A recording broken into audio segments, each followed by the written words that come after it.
Hello everyone, this is Pradeep Verma, the commerce गुरु। स्वागत है आप सभी का आपके पसंदीदा YouTube channel commerce studies zone में। तो आज के इस वीडियो में हम डिस्कस करने वाले हैं treatment of workman compensation reserve, जो कि क्लास 12th के अकाउंटेंसी में पार्टनरशिप फर्म के अकाउंटिंग में काफ़ी कॉमन एडजस्टमेंट है जो अक्सर आता है और पार्टनरशिप के किसी एक चैप्टर में नहीं। जैसा आप देख पा रहे हैं, change in profit ratio, admission of partner and retirement and death of partner, तीनों ही चैप्टर्स में ये कॉमनली आता रहता है और इसमें बच्चों को काफ़ी कन्फ्यूज़न भी होता रहता है। तो आज का वीडियो बहुत ही इंपॉर्टेंट है और साथ ही साथ पूरी कोशिश की गई है कि आप सभी के लिए बहुत ही ईजी कर सकें हम ये टॉपिक। तो आइए स्टार्ट करते हैं आज का वीडियो। बट अगेन स्टार्ट करने से पहले एक बार रिक्वेस्ट है आप सभी से कि अगर अब तक आपने चैनल को सब्सक्राइब ना किया हो तो ज़रूर करें, क्योंकि आने वाले समय में आपको ऐसे ही interesting accountancy and business studies पर टॉपिक्स पे वीडियो मिलते रहेंगे। और साथ ही साथ बेल आइकन को ज़रूर दबाएं सो दैट कि आपको आने वाले वीडियो का सबसे पहले नोटिफिकेशन मिल सके। तो आइए स्टार्ट करते हैं आज का video. Like a Hellcat.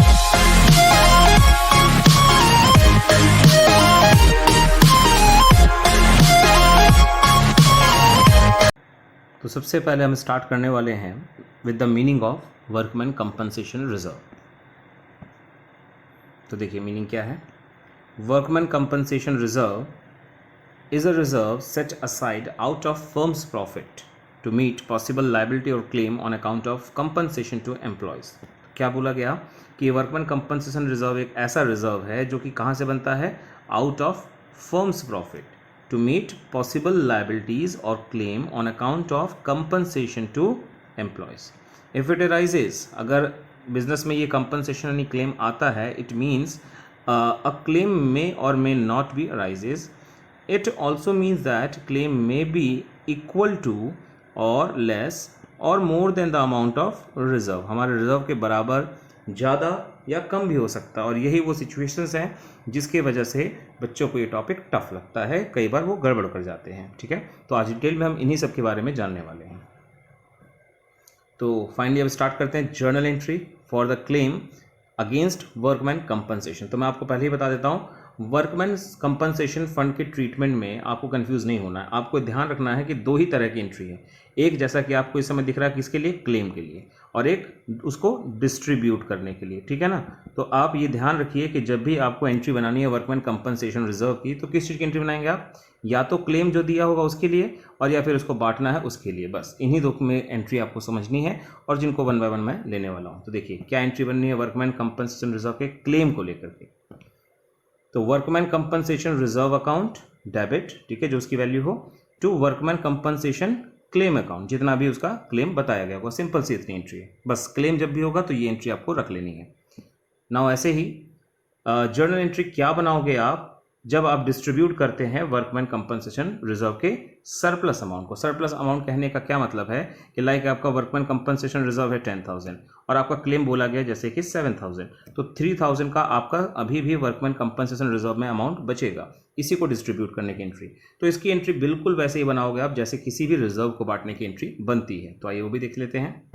Workman compensation reserve account debit, जो भी बैलेंस बचा होगा वो amount, then to partners capital और current account. Current account again वही कॉन्सेप्ट है कि अगर फिक्स्ड मेथड है तो करंट अकाउंट। ठीक है, तो ये हो गया हमारा दो एंट्री, और यही दो एंट्रियां हैं जो आपको हमेशा वर्कमैन कंपनसेशन रिजर्व में बनानी है, सिंगल एंट्री या दोनों को कंबाइन करते हुए अकॉर्डिंग टू द सिचुएशन। तो ये रही तीसरी एंट्री जो उनकी कंबाइन एंट्री। जैसा आप देख पा रहे हैं कि combine entry for claim against workman compensation and for distribution of workman compensation reserve. तो रिजर्व को बांटने और कंपनसेशन की वैल्यू को मिलाकर एक कंबाइन एंट्री देखते हैं। तो देखिए workman compensation reserve account debit, उसकी टोटल वैल्यू यहां लिख देंगे। देन सबसे पहले क्या लिखेंगे, to workman compensation claim account. सबसे पहले आपको क्लेम रिकॉग्नाइज करना है, वो यहां लिख देना है। देन जो बैलेंस बचेगा उसी को बांटना है टू पार्टनर्स कैपिटल अकाउंट और करंट अकाउंट। अब आपको ध्यान रखना है कि ये जिस पार्टनर कैपिटल में लिखना है या करंट अकाउंट, किसका कैपिटल होगा, सबका नहीं होगा, उन्हीं पार्टनर्स का होगा जो एग्जिस्टिंग पार्टनर यानी ओल्ड पार्टनर्स की कैटेगरी में आते हैं। ठीक है, तो अब 1 बाय 1 वेरियस केसेस पॉसिबिलिटीज जितनी भी हो सकती हैं जो हमारे क्वेश्चन में मिलता है वो सब है आज के इस वीडियो में, अंत तक जरूर देखिएगा। और ऐसे ही एक और बहुत इंपॉर्टेंट टॉपिक होता है इन्वेस्टमेंट फ्लक्चुएशन फंड, जो मैंने अपने पिछले ही वीडियो में डिटेल में पूरा समझा रखा है। तो आपको उसका लिंक डिस्क्रिप्शन बॉक्स में मिल जाएगा, आप जरूर उसको भी देखें क्योंकि जब आप वर्कमैन कंपनसेशन रिजर्व और इन्वेस्टमेंट फ्लक्चुएशन फंड्स के ट्रीटमेंट को अच्छे से क्लियर कर लेते हैं तो बहुत उम्मीदें हैं कि पार्टनरशिप फर्म के कोई भी क्वेश्चन आप गलत नहीं करोगे। तो देखिए वेरियस केसेस कितने हैं। तो पहला आता है केस 1। क्या है ये केस 1 कि when no claim is given in the question में आपको कोई भी क्लेम नहीं मिलता, ये वो क्वेश्चन है, बहुत सिंपल सा केस है। तो उसकी जनरल एंट्री आप कैसे बनाएंगे। तो जब आपको क्लेम ही नहीं मिलने वाला, सीधी सी बात देखिए, आपने अगर अपने पास 10 रुपये रखे हुए हैं, ठीक है, किसी को देने के लिए, लेकिन मान लो आपको इस 10 रुपये में से कोई क्लेम नहीं आता, कोई पैसा नहीं मांगता, तो आप कितने रुपये बांट लोगे अपने पास? पूरा का पूरा 10 रुपये आपके पास पड़ा रहेगा, पूरा बांट लोगे। सेम कॉन्सेप्ट है, अगर कोई क्लेम नहीं है तो वर्कमैन कंपनसेशन रिजर्व की टोटल वैल्यू को आप लिखेंगे इधर और पार्टनर्स के कैपिटल या करंट अकाउंट जो भी एप्लीकेबल होगा उसमें बांट देंगे उनके ओल्ड रेशियो में, ठीक है। ऐसे ही आता है केस 2 कि when amount of claim is given. अब आपके क्वेश्चन में अमाउंट ऑफ क्लेम दिया होगा, जब क्लेम दिया होगा तो उस केस में आप क्या करने वाले हो। तो इसी में 3 सिचुएशन बनती है जिससे आपको अपने आप को क्लियर रखना है। तो पहला केस क्या बनता है कि व्हेन अमाउंट ऑफ क्लेम जो आपको दिया जाएगा equal to workman compensation reserve, आपका क्लेम और आपका रिजर्व दोनों एकदम सेम अमाउंट के होंगे, तो क्या करोगे आप। फॉर एग्जाम्पल आपके पास 10 रुपये का क्लेम है और 10 ही रुपये का रिजर्व है, तो उसको कैसे ट्रीट करना है। तो सीधी सी बात है, पहले हम बांटते नहीं हैं, बल्कि हम क्या करते हैं, पहले क्लेम को देते हैं, देन जो बच जाता है उसे बांटते हैं, बस ये आपको नहीं भूलना है। तो देखिए रूल क्या है। In this case total amount of workman compensation reserve is transfer to workman compensation claim account. भाई आपको जितना रिजर्व आपके पास है उतने ही का ही क्लेम आए तो सारा का सारा अमाउंट कहाँ चला जाएगा, उस क्लेम अकाउंट में। Hence no amount of workman compensation reserve is transfer to partners capital और करंट अकाउंट। तो ना पार्टनर्स के कैपिटल या फिर करंट अकाउंट जो भी एप्लीकेबल होगा, कुछ भी अमाउंट ट्रांसफर नहीं होगा। तो उसके अकॉर्डिंग क्या जर्नल एंट्री बनेगी, आइए देखते हैं। Workman compensation reserve account debit जितना भी था and to workman compensation claim account, क्योंकि क्लेम की वैल्यू रिजर्व के बराबर थी इसलिए दोनों के अमाउंट सेम हो जाएंगे, तो कोई अमाउंट बचेगा नहीं और बटेगा भी नहीं, ठीक है। ये था हमारा पहला सिचुएशन। आते हैं नेक्स्ट सिचुएशन की तरफ। इसमें भी क्लेम मिलेगा बट दूसरे तरह का, कि when amount of claim is less than, ध्यान रखने वाली बात, less than the amount of workman compensation reserve. आपके पास जितना भी रिजर्व था उससे कम होगा आपका क्लेम। जैसे कि आपके पास 10 रुपए का अगर रिजर्व है और क्लेम आपके पास आता है 8 रुपीज़ का, तो 2 रुपये आपके पास तब भी बच जाएगा। इसी का ट्रीटमेंट हमें जानना है, तो देखते हैं उसके लिए क्या रूल है। In this case, the amount of claim is transferred to workman compensation claim account. जितना भी आपका क्लेम होगा कहाँ ट्रांसफर करेंगे आप, वर्कमैन कंपनसेशन क्लेम के अकाउंट में, और जो बच जाएगा the balance workman compensation reserve is distributed among the existing partner in their old ratio, और जितना बच जाएगा उसको बाकी पार्टनर्स यानी एग्जिस्टिंग पार्टनर्स अपने ओल्ड रेशियो में डिस्ट्रीब्यूट कर देंगे, सिमिलर टू अदर रिजर्व्स। तो देखिए फाइनली इसकी जर्नल एंट्री किस तरह बनेगी। तो एक कंबाइन एंट्री के फॉर्म में बना लेंगे तो हमारा टाइम भी बच जाएगा, अदरवाइज हम अलग अलग भी कर सकते हैं। Workman compensation reserve account debit जितना भी था, ठीक है, जैसे मैंने एग्जांपल में कहा था 10 रुपये, मैं वही ले लेता हूँ सो दैट कि आपको समझने में आसानी हो सके। 10 रुपये मान लिया मैंने वर्कमैन रिजर्व था। To workman compensation claim account, जितने का क्लेम बोला जाएगा, जैसे मैंने एग्जांपल में क्लेम अभी कहा था 8 रुपीज़, और जो बाकी 2 बच जाएगा वही 2 रुपये पार्टनर्स के कैपिटल या करंट अकाउंट में ट्रांसफर हो जाएगा, बस दैट्स इट।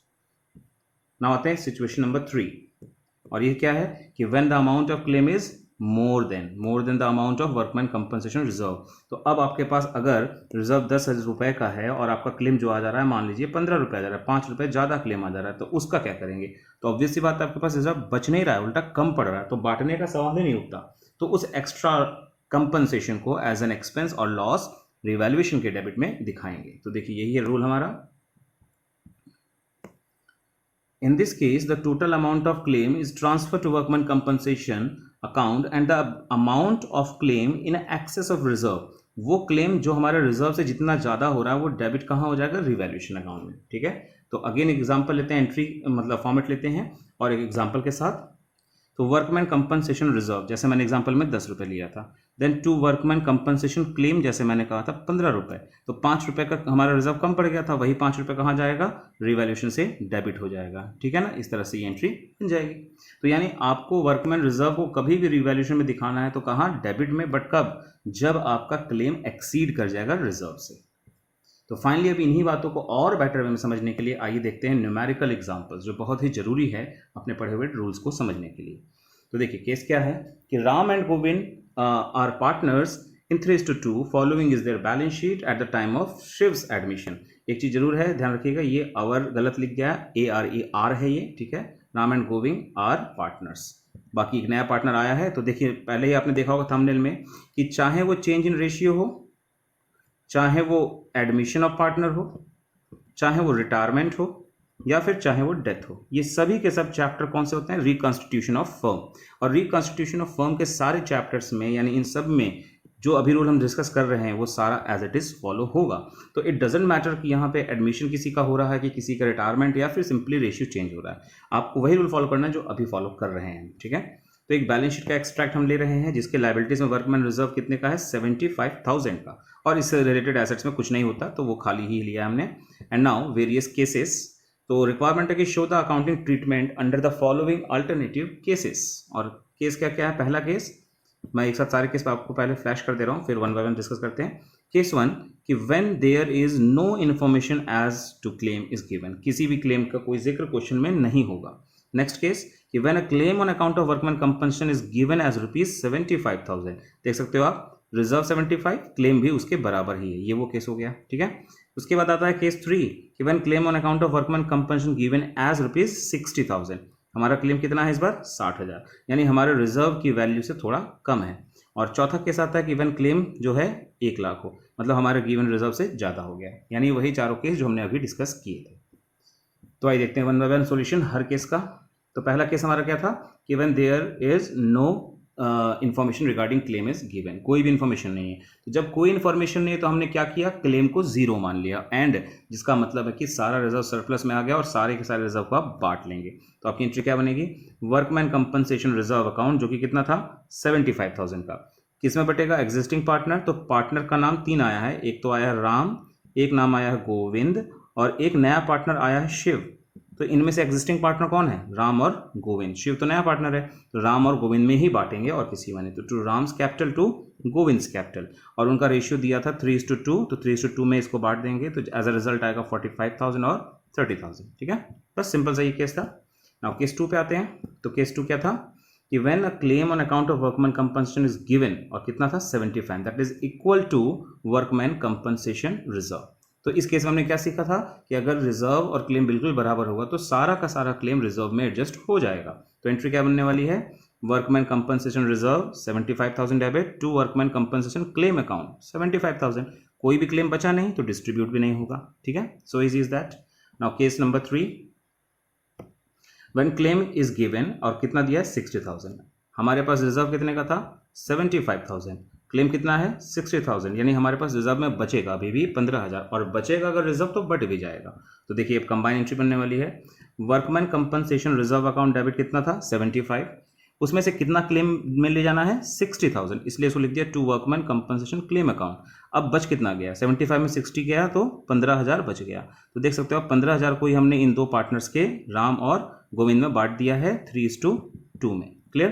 तो देख सकते हो आप क्लेम में भी ट्रांसफर हो गया और एक्सेस अमाउंट डिस्ट्रीब्यूट भी हो गया।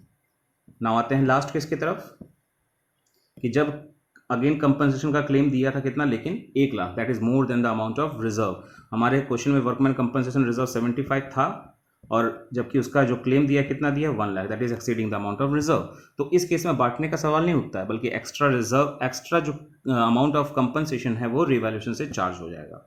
तो देखिए वर्कमैन कंपनसेशन रिजर्व अकाउंट कितना था हमारे पास ऑलरेडी? 75, लेकिन क्लेम कितना था? टू वर्कमैन कंपनसेशन क्लेम वो था 1 लाख, तो 25,000 का शॉर्टेज पड़ा है हमारे पास, तो उसको हम क्या करेंगे? रिवैल्यूएशन अकाउंट से चार्ज करेंगे डेबिट करके। क्लियर? इसमें कोई डिस्ट्रीब्यूशन नहीं होता।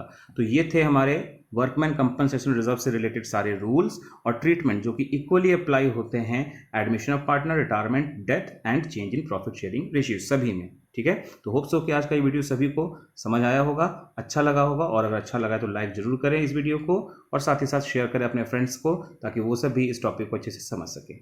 तो मिलते हैं अपने नेक्स्ट वीडियो में, तब तक के लिए take care and bye bye.